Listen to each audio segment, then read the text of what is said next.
ಒಳಗಾಗ್ತಾರೆ. Over to Ravi sir.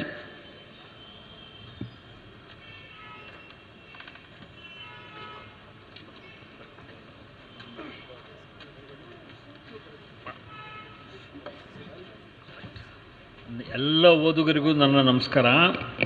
ನಾನು ಇವತ್ತು ಒಂದು ಸ್ವಲ್ಪ ಅನಾರೋಗ್ಯಗೊಂಡಿದ್ದೀನಿ. ಅನಾರೋಗ್ಯ ಅಂದರೆ ಕಾಲು ನೋವು. ಅದು ಯಾಕೆ ಬಂತು ನಾನು ರಾತ್ರಿ ಏನಾಗಿರಲಿಲ್ಲ, ಬೆಳಗ್ಗೆ ಎದ್ದು ನೋಡಿದ್ರೆ ಕಾಲು ನೋವು. ನಮ್ಮ ಕರ್ಮ ಇರುತ್ತೆ. ನಿಮಗೆ ಆಶ್ಚರ್ಯ ಆಗ್ಬೋದು, ನಾನು ಮಲಗದೆ ಬೆಳಗಿನ ಜಾವ ಆಲ್ಮೋಸ್ಟ್.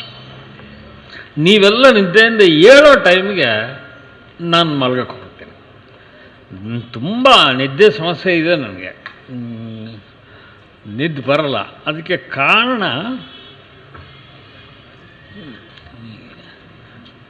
ನನ್ನ ಪಾಡು ನಾನು ಕುಡ್ಕೊಂಡು ಚೆನ್ನಾಗಿದ್ದೆ ಕಣ. ಅದನ್ನು ಬಿಡಿಸ್ಬಿಟ್ರು. ಹೋಗಮ್ಮ, ನನ್ನ ಮಗಳು ನಾವೇನು ಬಿಡಿಸಿಲ್ಲ. ಅವಾಗ ಈಗ ಚೆನ್ನಾಗಿದ್ದೀನ.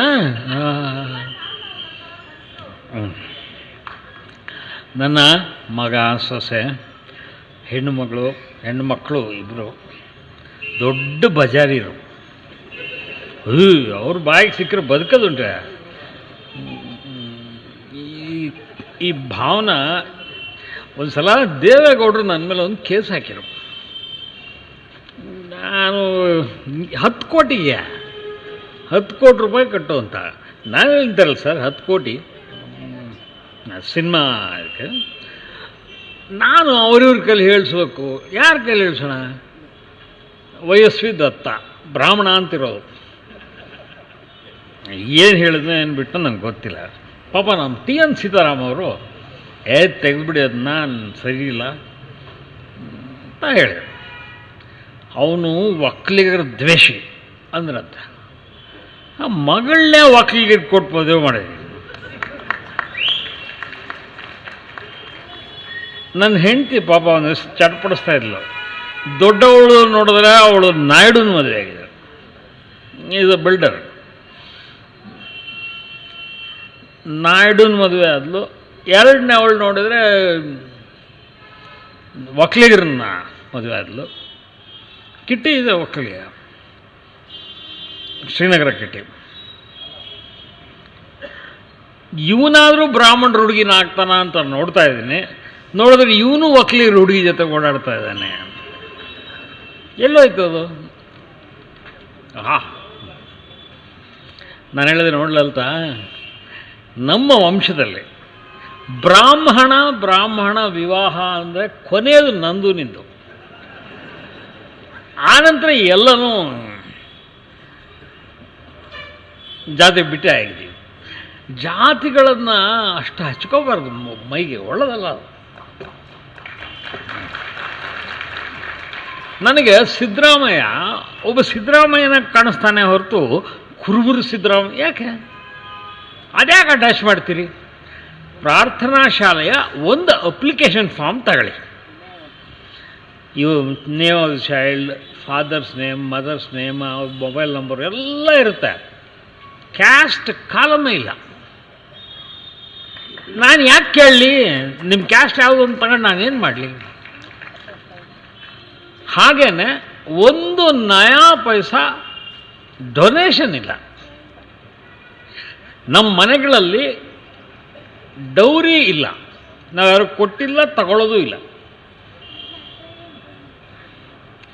ಕೆಲವು ಆದರ್ಶಗಳನ್ನು ರೂಢಿಸ್ಕೋಬೇಕು. ಇವತ್ತು ರಾಜಲೀಲಾ ವಿನೋದ ಪುಸ್ತಕ ಬಿಡುಗಡೆ ಆಗಬೇಕಾಯ್ತು. ಪೊಲೀಸ್ನವರು ಪಾಪ ಅವರ ಡ್ಯೂಟಿ. ಎಲ್ಲಿ ಹಿಮ ಎಲ್ಲಿ?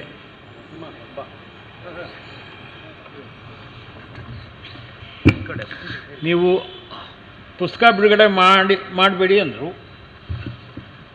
ಇನ್ನೊಂದು ಪುಸ್ತಕ ಬಿಡುಗಡೆ ಮಾಡ್ತೀನಿ ಅಂದರೆ ಅಡ್ಡಿ ಇಲ್ಲ. ಇವನು ನನ್ನ ಮಗ. ಇವನ ಹೆಸರು ಹೇಳಪ್ಪ. ಹಿಮವಂತ್. ಪೂರ್ತಿ ಹೇಳ್ಬೇಕು. ಹಿಮವಂತ್ ಆರ್ ಬೆಳಗೆರೆ. ಹಿಮವಂತ ಆರ್ ಬೆಳಗೆರೆ. ನಾನು 2ನೇ ವಿವಾಹ ಮಾಡ್ಕೊಂಡಿದ್ದೀನಿ. ಅದರ ಪ್ರತಿಫಲ ಇವನು ಹುಟ್ಟಿದಾಗ ಏನು ಹೆಸರಿಡೋಣ ಅಂತ ಭಾಳ ಯೋಚನೆ ಮಾಡಿ ನಾನು ಅವಳಿಗೆ ಹೇಳಿದೆ, ಬ್ರಹ್ಮಚಾರಿ ಅಂತ ಇಡು, ಒಳ್ಳೆ. ಯಾಕೆ ಬ್ರಹ್ಮಚಾರಿ ಯಾಕೆ ಅಂತ, ನಾನು ಬ್ರಾಹ್ಮಣ, ನೀನು ಆಚಾರಿ, ಹೀಗಾಗಿ ಅವನು ಬ್ರಹ್ಮಚಾರಿ. ಅವನ ತಾಯಿ ಯಶೋಮತಿ ನನ್ನೊಂದಿಗೆ ಸುಮಾರು ಆಯ್ತಲ್ಲ 20 ವರ್ಷ ಆಯಿತು ಅಂತ ಕಾಣುತ್ತೆ ದುಷ್ಟ ಸಹವಾಸಕ್ಕಿದ್ದು. ಯಾವಾಗಲೂ ಈ ಥರದ ವಿಷಯಗಳನ್ನು ರಹಸ್ಯವಾಗಿಡಕ್ಕೆ ನೋಡಬಾರ್ದು. ಆನೆಸ್ಟ್ಲಿ ಕನ್ಫೆಸ್ ಇಟ್ಟಾರೆ, ನನ್ನ ಮಗುನ ನಾನು ಎಲ್ಲಿ ಬಚ್ಚಿಡಲಿ, ಅದು ನಂದು. ನನಗೆ ಇವನಿಗಿಂತ ಒಂದು ಸ್ವಲ್ಪ ಚಿಕ್ಕವರಾದ ಮೊಮ್ಮಕ್ಕಳಿದ್ದಾರೆ. ಹಾಗಂತ ನಾನು ರಹಸ್ಯವಾಗಿಟ್ಟು, ರಾಜ್ಕುಮಾರ್ ಅವರು ಲೀಲಾವತಿ ಅವ್ರನ್ನ ಮದುವೆ ಆಗಿದ್ದರು ಅಥವಾ ಅವರಿಬ್ಬರ ಮಧ್ಯೆ ಸ್ನೇಹ ಇತ್ತು ಅಂತ ಬರೆದ್ರೆ ಅದಕ್ಕೇನಾದ್ರು ಅರ್ಥ ಇದೆಯಾ? ಇಲ್ಲಿ ನೀವು ತಪ್ಪು ಮಾಡೋದು ತಪ್ಪಿತಸ್ಥ ಅನ್ನೋದಾದರೆ ನಾನೇ ತಪ್ಪಿಸ್ಥ. ಲೀಲಾವತಿ ಅವರ ಬಯೋಗ್ರಫಿ, ಆಕೆ ತನ್ನ ವೇದನೆಯನ್ನು, ಕಷ್ಟವನ್ನು, ಸುಖವನ್ನು, ಸಂತೋಷವನ್ನು ಹೇಳ್ಕೊಳ್ಳೋದಕ್ಕೊಂದು ವೇದಿಕೆ.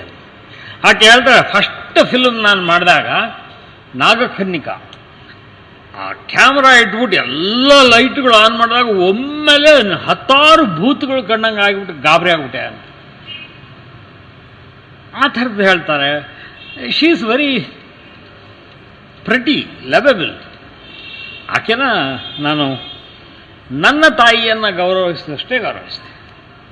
ಅವ್ರ ಪಾಪ ಇವತ್ತು ಬರಬೇಕಾಗಿತ್ತು ಫಂಕ್ಷನ್ಗೆ, ಅಲ್ಲಿ ಇದು ಬಂದು ಫ್ಲಡ್ ಬಂದು ಚೆನ್ನೈಯಲ್ಲಿ ಬಂದಿದ್ದು ಪೂರ್ತಿ ಅವ್ರ ತೋಟನೇ ಆಲ್ಮೋಸ್ಟ್ ನಾಶ ಆಗಿಬಿಟ್ಟಿದ್ದಾರೆ. ನೀವು ನಂಬಲಿಕ್ಕಿಲ್ಲ, ನಾವೆಲ್ಲ ಇಲ್ಲಿ ಏನಿದ್ದೀವಿ ನಮ್ಮ ಎಲ್ರಿಗಿಂತ ಶ್ರೀಮಂತ ಅಂತಂದ್ರೆ Leelavati. Hard earn money, 600 cinema ಮಾಡಿದ್ದಾರೆ. ಯಾರ ಮುಂದೆ ಕೈ ಚಾಚಲ್ಲ ಅಮ್ಮ. ನನಗೆ ಆಕೆ ತುಂಬ ಇಷ್ಟ ಆಗ್ತಾರೆ. ನಾನು ಒಂದ್ಸಲ ETVಯ ಒಂದು ಕಾರ್ಯಕ್ರಮದಲ್ಲಿ ಹೇಳಿದೆ, ಯಾರಿಗೂ ತಲೆ ಬಾಗಿಸದೆ ಬದುಕಿದರೆ ಈ ಅಮ್ಮ, ಇದು ನನ್ನ ಎಸ್ಟೇಟು, ಇದು ನನ್ನ ಮನೆ, ಇದು ನನ್ನ ಬ್ಯಾಂಕ್ ಬ್ಯಾಲೆನ್ಸು, ಹಿಂಗೆ ಹೇಳ್ಕೊತೀವಲ್ಲ, ಹಾಗೇನೆ ಈ ವಸ್ತು ನಂದು ಅಂತ ಹೇಳ್ಬಿಟ್ಟಿದ್ದಿದ್ರೆ ಅವರು ಇನ್ನೂ ದೊಡ್ಡವರಾಗೋರು ಅಂತ. ನನಗೆ ಆಮೇಲೆ ನಾನು ಕ್ಯಾಜುವಲಿ ಹೇಳಿದೆ, ಆಮೇಲೆ ನಾನೇನ್ರಿ ಅಮ್ಮಗೆ ನನ್ನ ಅಮ್ಮ ಅಂತ. We should not cheat ourselves. ಭಾಷಣ ಮಾಡೋರು, ಆದರ್ಶ ಹೇಳೋರು ನಾವು ಕಳ್ಳರಾದರೆ ಹೇಗೆ? ಮುಲ್ಲವಿ, ನಾನು ನಿಮ್ಮನ್ನು ಉದ್ದೇಶದಲ್ಲಿ ಇಟ್ಕೊಂಡು ಹೇಳ್ತೀನಿ, ಇವರು social worker, but be honest, it's very important. ಭಾಳ ನೋಡ್ರಿ, ಬರೋದು ಲಾಭ, ನಮ್ಮ ಆಸೆಗಳಿಗೆ ತಕ್ಕಂಗೆ ಬರ್ತ ದುಡ್ಡು, ಆದರೆ ಕನ್ವೀನಿಯನ್ಸಿಗೆ ಬಂದ ದುಡ್ಡು ನಾವು ಸ್ವೀಕರಿಸಬಾರ್ದು. ಐ ಥಿಂಕ್ ಹೊಸದಿಂದ ಅಕ್ಸೆಪ್ಟ್ಸ್. ಅವನಂತೂ ಭಾಳ ಮುಕ್ತ ಮನುಷ್ಯ, ಬಹಳ ಮುಕ್ತ ಮನುಷ್ಯ. ಕೆಂಗು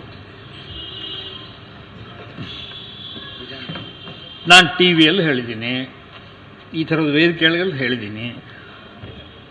ನಮ್ಮಲ್ಲಿ ಬಳ್ಳಾರಿಯಲ್ಲಿ ದರೂರು ಅಂತ ಒಂದು ಊರಿದೆ, ಹತ್ತಿರ ವಿಲೇಜ್. ಅಲ್ಲಿ ಇದ್ದಂತಹ ಮಲ್ಲಿಗೌಡ ಚಲುವ ಅಂದರೆ ಏನ್ರಿ ಅದು, ಯಾಕಪ್ಪ ಚೆನ್ನಾಗಿ ಅವನು ಬಹಳ ರೂಪಸ್ಥ. ಬಳ್ಳಾರಿಯಲ್ಲಿ ಆತ ಒಬ್ಬ ಹೆಣ್ಮಗಳನ್ನ ಇಟ್ಕೊಂಡಿದ್ದ, ಕಮಲಾ ಅಂತ ಆಕೆ ಹೆಸರು. ಆಕೆ ಕಾರ್ಪೊರೇಟರು ಅದು ಇದು ಆಗಿದ್ಲ. ಆಮೇಲೆ ಆತ ಒಂದು ಸಲ ಬಳ್ಳಾರಿಯಲ್ಲಿ ಮೀನಾಕ್ಷಿ ಭವನ್ ಅಂತ ಒಂದು ಹೋಟ್ಲಿದೆ, ಆ ಹೋಟೆಲ್ನ ಮುಂದೆ ಕಾರಿಂದ ಇಳಿದ, ಎಲ್ಲಿದ್ರೆ ಬಂದು ಚಾಕು ಹಾಕಿ ತಿವಿದು ಮರ್ಡರ್ ಮಾಡಿಬಿಟ್ಟು. You was killed. ಅವ್ರ ಮಕ್ಕಳಿಗೆ ದೊಡ್ಡವರಾಗಿದ್ದಾರೆ. ಅವನು ಪುರುಷೋತ್ತಮ ಗೌಡ ಅಂತ ಬರ್ತಿರ್ತಾರೆ, ನಮಸ್ಕಾರ ಅಣ್ಣ ಅಂತ. ಅವನು ಒಂದು ಸಲ ಬಂದು ಅಣ್ಣ ನಮ್ಮ ಗುಡಿದು ಕಾರ್ಯಕ್ರಮ ಬನ್ನಿ ಅಂತ ಹೇಳೋದು ಕೊಟ್ಟ. ನಾನೆಲ್ಲಪ್ಪ ಗುಡಿಗಳಿಗೆ ಬರೋಣಲ್ಲ, ನಾನು ಕರಿಬೇಡಿ. ನೋಡ್ತೀನಿ ಉಪಸ್ಥಿತಿ ಮಾತೋಶ್ರೀ ಅವರಾದ ಕಮಲಾ ಅವರಿಗೆ ಅಂತ ಬರ್ತದೆ. ಅವರ ತಂದೆ ಇಟ್ಕೊಂಡಿದ್ದು ಹೆಣ್ಮಗಳಾಕೆ, ಆದರೆ ಮಾತೋಶ್ರೀ ಅನ್ನೋ ಶಬ್ದ ಬಳಸ್ತಾನೆ. ಆಕೆನಲ್ಲಿ ಸ್ಮರಿಸ್ತಾನಲ್ಲ, very great feeling I had. ಅಂತವ ಯಾಕೆ ಹಿಂಗೆ ಹಾಕಿ ಅಂತ ಕೇಳ. ಹೌದಲ್ಲ ಸರ್, ನಮ್ಮ ತಾಯಿ ಹಾಕಿ, ನಾವು ಅಪ್ಪನ ಜೊತೆಗಿಲ್ದು ಅಂತಂದ್ಮೇಲೆ ನಮ್ಮ ತಾಯಿ ಇದ್ದಂಗೆ ಸರ್. ಆ ಗ್ರೇಟ್ನೆಸ್ ಇದ್ದರೆ ಮಾತ್ರ ನೀವು ಈ ಥರ ಸಾಹಸಗಳು ಮಾಡ್ಬೋದೇ ಹೊರತು. ಈಗ ಮೇಟಿ ಉದಾಹರಣೆ ಆಗ್ತದೆ. ಹೌದ್ರಿ, ನಾ ಹೇಳ್ದೆ ನಾನು ಮದುವೆ ಆಗ್ತೀನಿ ಅವಳನ್ನ ಅಂತ ಒಂದು ಮಾತು ಹೇಳಿದ್ರೆ ಮುಗಿತಿತ್ತಲ್ಲ. ನೈತಿಕವಾಗಿ ಡಿಸಾನೆಸ್ಟ್ ಆದಮೇಲೆ ಮನುಷ್ಯನಿಗೆ ಧೈರ್ಯ ಇರಲ್ಲ. ಏನೋ ರವಿ ಅವರು ನಮ್ಗೆ ಅಷ್ಟು ಧೈರ್ಯ ಅಂತ. ನಾನೇನು ದೊಡ್ಡ ಧೀರ ವೀರ ಏನೂ ಅಲ್ಲ. I am also A simple person. ನೀವು ವ್ಯಕ್ತ ಮಾಡಬೇಕು ಅಂತ ಅಂದುಕೊಂಡಿದ್ದನ್ನು ನಾನು ಹೇಳ್ತೇನೆ. ಯಾಕೆ ನನ್ನ ಪತ್ರಿಕೆ ಸಕ್ಸಸ್ಫುಲ್ ಆಯಿತು ಅಂತಂದರೆ, ಒಬ್ಬ ಆರ್ಡಿನರಿ ಮ್ಯಾನ್, ಕಾಮನ್ ಮ್ಯಾನ್ ಮನಸ್ಸಿಗೆ ಏನು ಬಂತಲ್ಲ, ಅದನ್ನು ಪತ್ರಿಕೆಯಲ್ಲಿ ಬರೆಯೋಕ್ಕೆ ಶುರು ಮಾಡಿದೆ. ನನಗೆ ತುಂಬ ಚೆನ್ನಾಗಿ ನೆನಪಿದೆ. ಆವಾಗ ಹೊಸದಾಗಿ ಪಾಪ ದೇವೇಗೌಡರು PM ಆದರು, ಪ್ರೈಮ್ ಮಿನಿಸ್ಟ್ರು. ತಕ್ಷಣ ಪೆಟ್ರೋಲ್ ರೇಟ್ ಜಾಸ್ತಿ ಆಯಿತು. ಇಟ್ಟೆಲ್ಲೋ ಗೌಡ ಪೆಟ್ರೋಲಿಗೆ ಬೆಂಕಿ ಅಂತ ಹೆಡ್ಡಿಂಗ್ ಬರ್ತದೆ. ಎಷ್ಟು ರಿಸೀವ್ ಆಯಿತು ಅಂತಂದ್ರೆ ಆಟೋದವ್ರು, ಸಾರ್ ಇವ್ನು ಯಾರು ಸರ್ ಸಖತ್ ಬರೀತಾನೆ ನನ್ನ ಮಗ ಅದು ಆ ಸಖತ್ತಾಗಿ ಬರೀತಾನೆ ನನ್ನ ಮಗ ಅನ್ನೋದೇ ನನ್ನ ಸಂತೋಷ. ಸನ್ಮಾನ್ಯ ಶ್ರೀ ರವಿ ಬೆಳಗೆರೆ ಅಲ್ಲ. ಯಾವುದೇ ಪತ್ರಿಕೆ ಸಂಪಾದಕನನ್ನು ಕೂಡ ಓದುಗರು ನೀನು ತಾನು ಅಂತ ಮಾತಾಡಲ್ಲ, ನನ್ನ ಹತ್ರ ಮಾತಾಡ್ತೆ. ಯಾಕೆ ನೀನು ಹಂಗೆ ಮಾಡಿದೆ? ಎಕ್ಸಾಕ್ಟ್ಲಿ ಹೀಗೆ, ಇದೇ ಧ್ವನಿ. And I love it. Rajaleela Vinoda ಪುಸ್ತಕ ಅಲ್ಲಿ ಬಿಡುಗಡೆ ಆಗಿದೆ, ಎಲ್ಲ ಕಡೆ ಸಿಗುತ್ತೆ.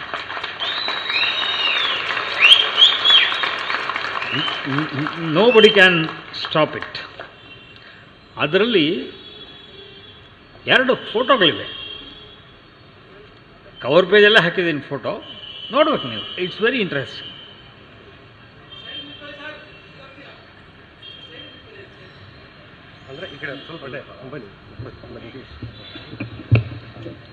ಓಕೆ,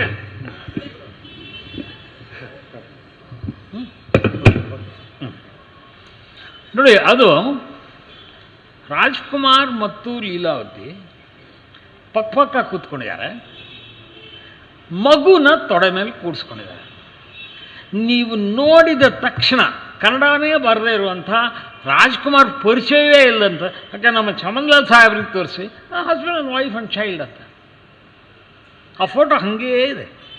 ರಾಜ್ಕುಮಾರ್ ಎತ್ಕೊಂಡಿದ್ದಾರೆ, ಮಗುನ ಎತ್ಕೊಂಡಿರೋ ಫೋಟೋ ಇದೆ. ಅವರು ಬರೆದ ಲವ್ ಲೆಟರ್ಸ್ ಇದೆ. ಅವರು ಎಲ್ಲ ಪತ್ರಗಳನ್ನು ನೋಡೋಣ, ಪ್ರೀತಿಯ ಚಿ ಅಂತ ಸ್ಟಾರ್ಟ್ ಆಗೋದು.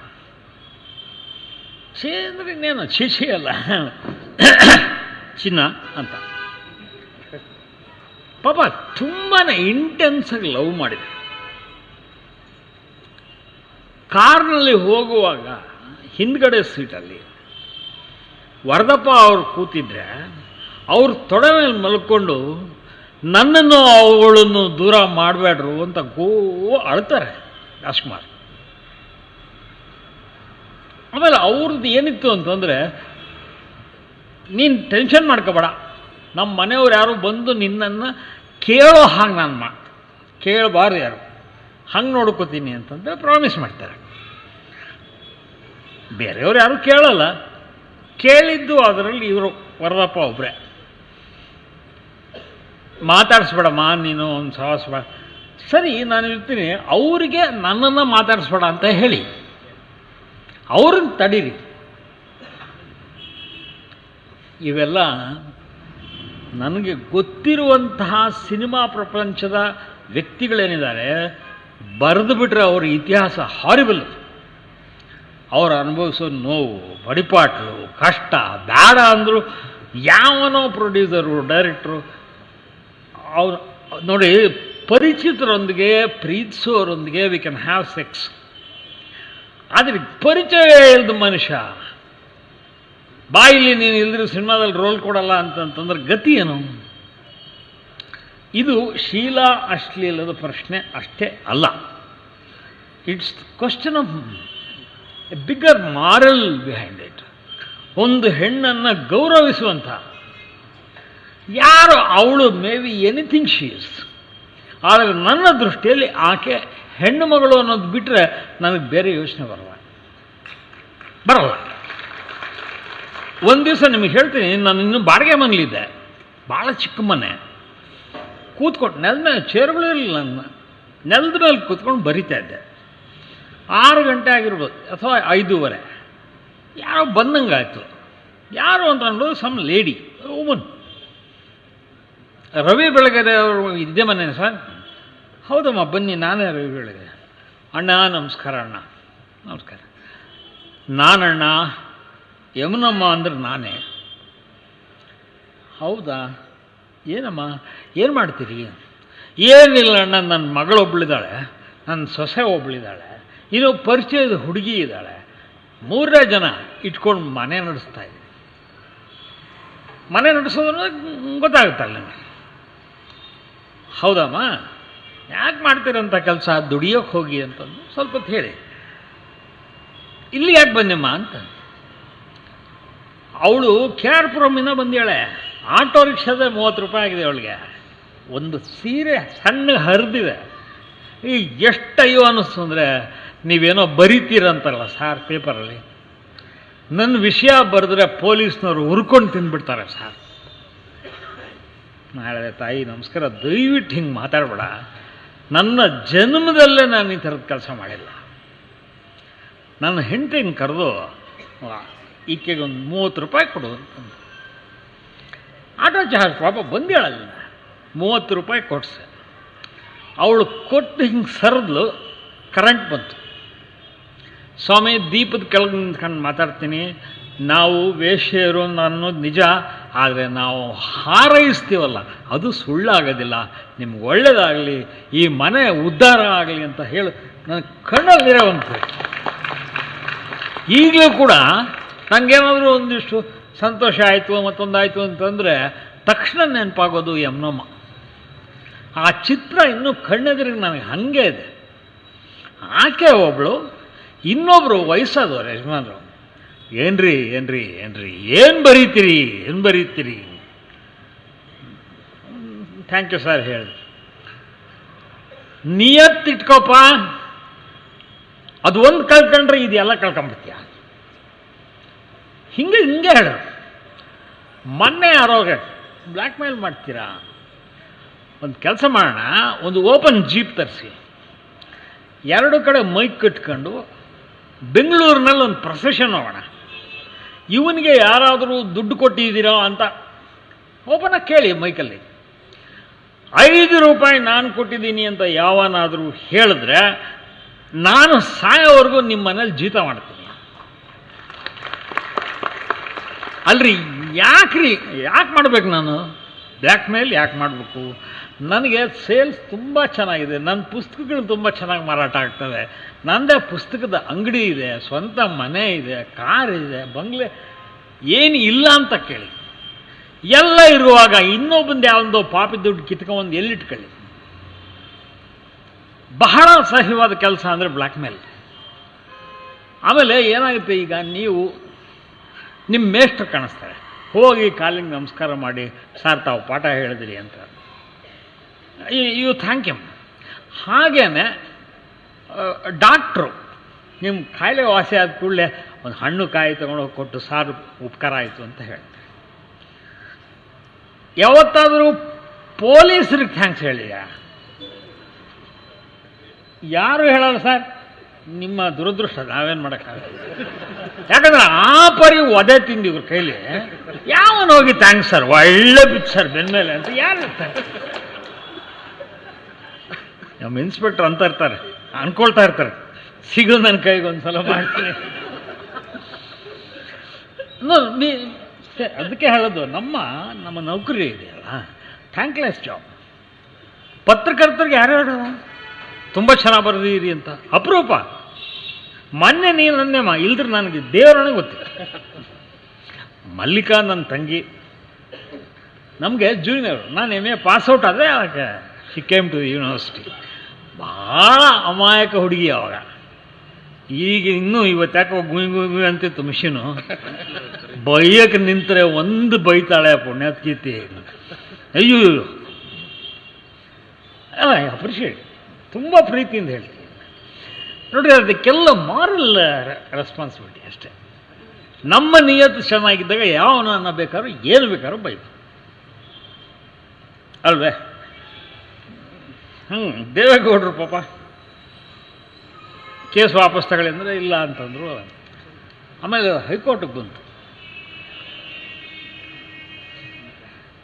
ನಡೀತಾ ಇತ್ತು. ನಾವು ಈಗ ನಮಗೆ ರೇವಣ್ ಇರುವಾಗ ಕೇಸು ಅವ್ರು ನೋಡ್ಕೊಂತಾರೆ, ಬಿಟ್ಟು ನಾನೇನು ಮಾಡೋದು ಹೋಗಿ ಅಂತ. ಒಂದ್ಸಲ ನೋಡ್ತೀನಿ, ಹಾಸನದ ಅಡ್ವೊಕೇಟ್ ಒಬ್ಬರು ಬಂದರು. ಏನು ಸಾರ್ ಬೆಳಗ್ಗೆ ಚಾನ್ಸ್ ಹೊಡೆದ್ರಲ್ಲ? ಏನು ಚಾನ್ಸು? ಗೌಡ್ರು ಕೇಸ್ ವಾಪಸ್ ತಗೊಂಡಿದ್ದಾರೆ. ಅಲ್ಲ, ಹಾಕಿದ್ಯಾಕೆ, ವಾಪಸ್ ತಗೊಂಡಿದ್ಯಾಕೆ? ಪಾಪ he's personally gone to the court. ರೀ, ನಮ್ಮ ಮನೆ ಮೇಲೆ ಜೋರಕ್ಕೆ ಕಲ್ಲು ಎಸಿದ್ರೆ ನಮ್ಮ ಮನೆ ತಲೆ ಮೇಲೆ ಬೀಳ್ತಾರೆ. ಅಷ್ಟು ಹತ್ತಿರದಲ್ಲಿದ್ದಾರೆ. ಇವತ್ತಿನವರೆಗೂ ದೇವೇಗೌಡರಾಗಲಿ ಅವ್ರ ಫ್ಯಾಮಿಲಿಯವರಾಗಲಿ ಯಾರೂ ನನ್ನನ್ನು ಒಂದು ಚಕಾರ ಶಬ್ದ ಬೈದಿಲ್ಲ, ಬೆದರಿಸಿಲ್ಲ. ನೋ. ಒಂದ್ಸಲ ಕುಮಾರಸ್ವಾಮಿ ಏನೋ ಸಿಟ್ಟು ಮಾಡ್ಕೊಂಡು ಯಾವನ್ರಿ ಬರ್ದಿದ್ದೋದು ಅಂತ ಒಂದು ಅಶ್ಲೀಲ ಮಾತಾಡ. ನಾನು ಹೇಳಿದೆ, ಕುಮಾರಸ್ವಾಮಿ ನಿಧಾನವಾಗಿ ಮಾತಾಡಿ, ನೀವು ಪ್ರಧಾನಿಗಳ ಮಗ ಅಂತ. ಸುಮ್ಮನೆ ಜಸ್ಟ್ ಕೆಪ್ಟ್ ಕ್ವೈಟ್. ಸ್ನೇಹ ಅಂತ ನಾನು ಯಾವ ಪಾಲಿಟಿಷಿಯನ್ ಹತ್ರನೂ ಇಟ್ಕೊಳ್ಳಲ್ಲ.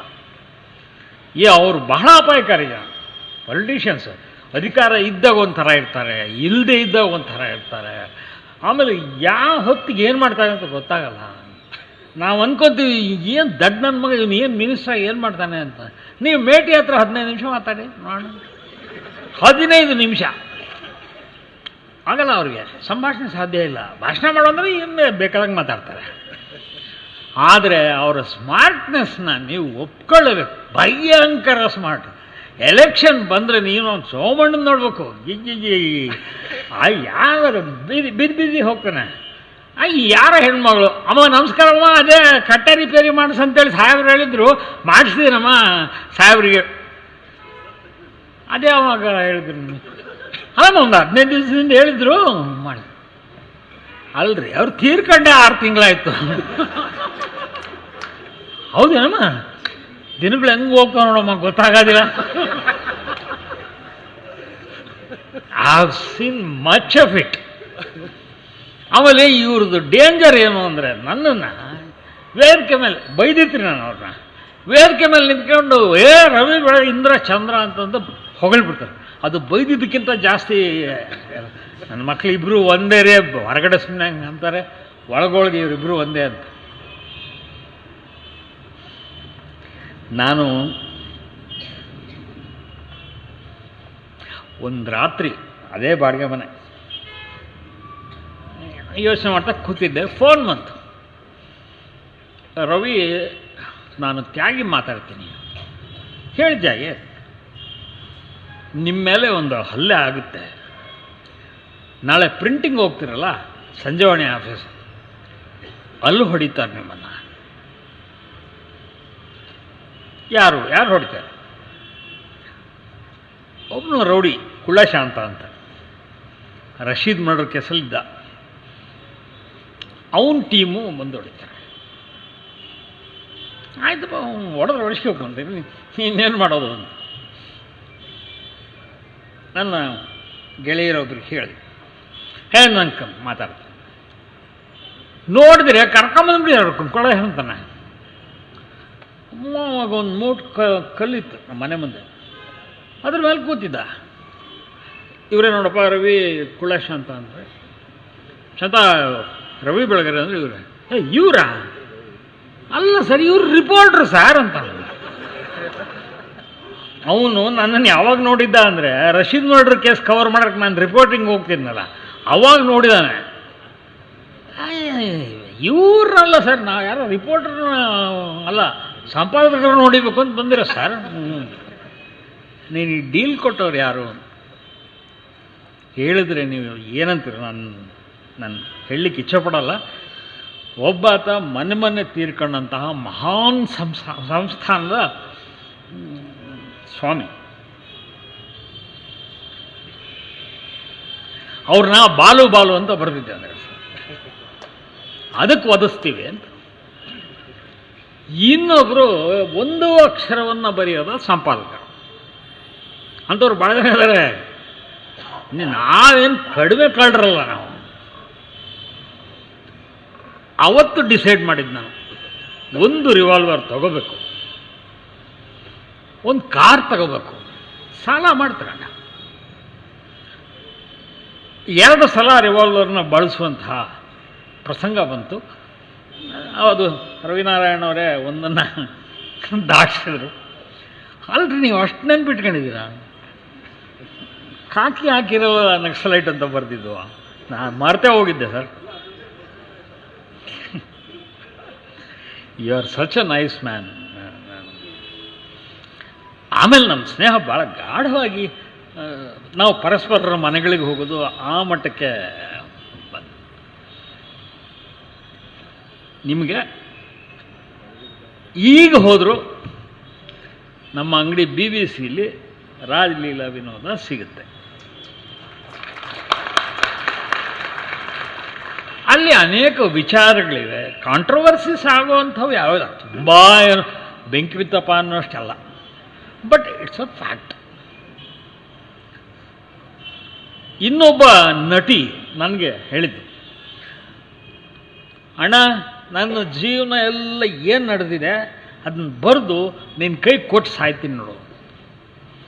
ಸತ್ತಿದ್ದ ವರ್ತಮಾನ ನನಗಿನ್ನೂ ಬಂದಿಲ್ಲ. ನೋಡೋಕ್ಕೆ ಚಂದ ಕಾಣುತ್ತೆ ರೀ. ಪಾಪ ಹೆಣ್ಣುಮಕ್ಕಳು ಭಾಳ ಅನುಭವಿಸ್ತಾರೆ, ಬಹಳ. ಇನ್ನೊಬ್ಬ ಹುಡುಗಿ ಫೋನ್ ಮಾಡಿ ರಾತ್ರಿ ಅಳೋಳು ಅಂದರೆ ಅರ್ಧ ಗಂಟೆ 3/4 ಗಂಟೆ ಅಳೋದು ಆಗುತ್ತೆ. All that happens in the film field. ಯಾಕೆ ಸೂಸೈಡ್ ಸಿಲ್ಕ್ ಸ್ಮಿತಾ ಅಂತ ಹುಡುಗಿ ಆತ್ಮಹತ್ಯೆ ಮಾಡ್ಕೊತಾಳೆ ಅಂದರೆ ಲೆಕ್ಕ ಹಾಕಿ ನೀವು. ಮಹಾನ್ ಪೋಲಿ ಡ್ಯಾನ್ಸ್ಗಳನ್ನು ಮಾಡೋ ಅಂತ ಒಂದು ಸಿನಿಮಾದಲ್ಲಿ ಆಕೆಗೆ ಅತ್ತಿಗೆ ಪಾತ್ರ ಕೊಟ್ಟಿದ್ರು. ಎಷ್ಟು ಚೆನ್ನಾಗಿ ಮಾಡಿದ್ಲು ಅಂದರೆ she fit to be a heroine. ಭಾಳ ಭಾಳ ಬ್ಯೂಟಿಫುಲ್ ಮಾಡಿ. ಇವ್ರ ಜೀವನಗಳನ್ನೆಲ್ಲ ನೋಡ್ತಾ ಇದ್ದರೆ ನಮಗೊಂದು ಭ್ರಮೆ ಇರುತ್ತಲ್ಲ, ಫಿಲ್ಮ್ ಆ್ಯಕ್ಟರ್ ಆದರೆ ನನಗೆ ಹಂಗಿರುತ್ತೆ. ಈ ನಮ್ಮ ಕೆಲವು ಹುಡುಗರಪ್ಪ ಅದು ಎಷ್ಟು ಸಲ ತಲೆ ಬಾಚ್ಕೊಳ್ತಾರೆ ಅಂತಂದರೆ ಆ ಯೋಗರಾಜ್ ಭಟ್ರು ಬರೆಯೋದಕ್ಕೂ ಇವ್ರು ಬಾಚ್ಕೊಳ್ಳೋದಕ್ಕೂ ಸರಿ ಹೋಗುತ್ತೆ. ನನ್ನ ಜವಾಬ್ದಾರಿಯನ್ನು ನಾನು ಮುಗಿಸಿದ್ದೀನಿ. ಅದಕ್ಕೆ ಕಾರಣರಾದ ಎಲ್ಲರಿಗೂ ಕೂಡ ಥ್ಯಾಂಕ್ಸ್ ಹೇಳ್ತೀನಿ. ಪಾಪ ಪೊಲೀಸರು ಭಾಳ ಟೆನ್ಸ್ ಆಗ್ಬಿಟ್ಟು ಎಲ್ಲಿ ಬಿಡುಗಡೆ ಆಗ್ಬಿಡ್ತಾ ಇದು, ಬಂಧನವೇ ಆಗಿಲ್ಲ ಬಿಡುಗಡೆದಿಲ್ಲ ಮಾತು.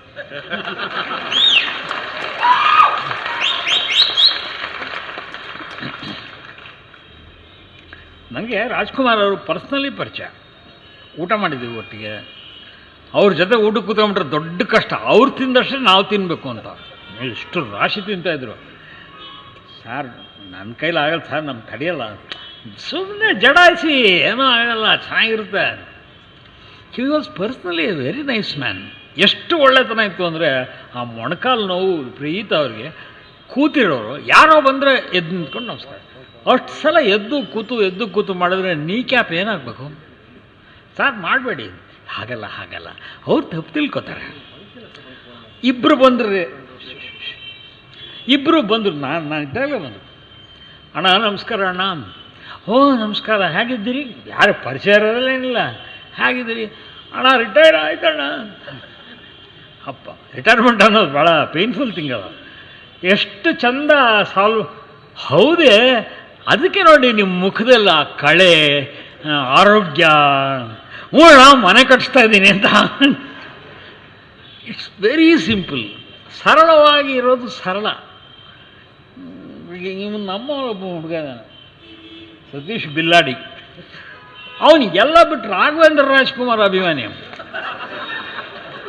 ಆದರೆ ಪಾಪ ಅವನ ಪಾಡು ನೀವು ಯಾಕೆ ಅವನು ಅಭಿಮಾನಿ ಅಂದ್ರೇನು? ಅವನು ಹೊಸಪೇಟೆಗೆ ಸುತ್ತಮುತ್ತ ಎಲ್ಲಿ ಬಂದರೂ ಕೂಡ ಇವನು ಹೋಗಿ ಹಾಜರು ಮಾಡಿ ಏನೇನು ಸೇವೆ ಮಾಡಬೇಕು ಎಲ್ಲ ಮಾಡಿ. ಬಟ್ ಬೇರೆ ಬೇರೆ ಸ್ವೀಕಾರ ಇಲ್ಲ ಪಾಪ ಅವ್ರಿಗೆ. ಗ್ರಂಥ ಸಾಂಗತ್ಯ ಆ ಥರದ್ದೇನಿಲ್ಲ. ನನಗೆ ಯಾವಾಗಲೂ ಅನ್ನಿಸ್ತಾ ಇರುತ್ತೆ, ರಾಜ್ಕುಮಾರ್ ಅಂಥ ಚೆಲುವ ಅಂದರೆ ಇಟ್ಸ್ ವೆರಿ ಬ್ಯೂಟಿಫುಲ್. ಒಳ್ಳೆ ಕಲರು, ಆರೋಗ್ಯ ಬಿಡಿ ಫಸ್ಟ್ ಕ್ಲಾಸಾಗಿತ್ತು, ಎಕ್ಸರ್ಸೈಸ್ ಮಾಡಿದರು. ವೀರಪ್ಪನ ಘಟನೆ ಆಗದೇ ಇದ್ದರೆ ಇನ್ನೊಂದಿಷ್ಟು ವರ್ಷ ಬದುಕಿರೋರು. ಆ ಘಟನೆ ತುಂಬ ನೋವು ಕೊಡ್ತು ಪಾಪ ಅವ್ರಿಗೆ. ಅದಕ್ಕೆ ಸರಿಯಾಗಿ ವರದಪ್ಪ ತೀರೋರು. ವರದಪ್ಪ ರಾಜ್ಕುಮಾರ್ ಒಂದು ಗಂಟ್ಲು ಎರಡು ದೇಹ ಒಂದು ಪ್ರಾಣ. ಅವಾಗ ನಾವು ಮಾತಾಡ್ಕೊಂಡ್ವಿ ಫ್ರೆಂಡ್ಸ್ ಎಲ್ಲ, ವರದಪ್ಪ ಅವ್ರು ಹೋಗ್ಬಿಟ್ರು, ಇನ್ನು ಅಣ್ಣವ್ರು ಭಾಳ ಸಹ ಬದುಕಲ್ಲ ಅಂತ. ಇದೇ ಮಾತು ಪಾಪ. ಈ ಪಾಸ್ಟೇ ನಾನು ಅವರನ್ನು ನೋಯಿಸೋ ಪ್ರಯತ್ನ ಮಾಡಿಲ್ಲ. ತುಂಬ ಜನ ಕನ್ನಡಕ್ಕೆ ಒಬ್ಬನೇ ಹ್ಞೂನ್ರಿ ಒಬ್ಬರೇ ಇರೋದು, 15 ಜನ ರಾಜ್ಕುಮಾರ್ ನಿಲ್ತಾರಣ್ಣ. ಇದರಲ್ಲಿ ಅವರ ಶವಯಾತ್ರೆಯಲ್ಲಿ ಫೈರಾಗಿ ಸತ್ರಲ್ಲ ಜನ. ಅದರೊಳಗೆ ಸತ್ತಂಥ ಒಬ್ಬ ಹುಡುಗನ ತಂದೆ ಮೈಕ್ಗಳೆದ್ರಿಗೆ ಹೇಳ್ತಾ ಇದ್ದಾನೆ, ಯಾವಂದೆ ಅವನು ನಾಟಕದವನು, ಅವನ ಸತ್ರ ಇಷ್ಟು ಗಲಾಟೆಲ್ಲ. ಅದೂ ಆಗುತ್ತೆ. Public is public. ನಿಮ್ಮೆಲ್ಲರ ಒಲವು, ಹಾರೈಕೆ, ಆಶೀರ್ವಾದ ನನ್ನ ಮೇಲೆ ಇರಲಿ. ಇನ್ನಷ್ಟು ಪುಸ್ತಕ ಬರೀತೀನಿ. ಧನ್ಯವಾದ.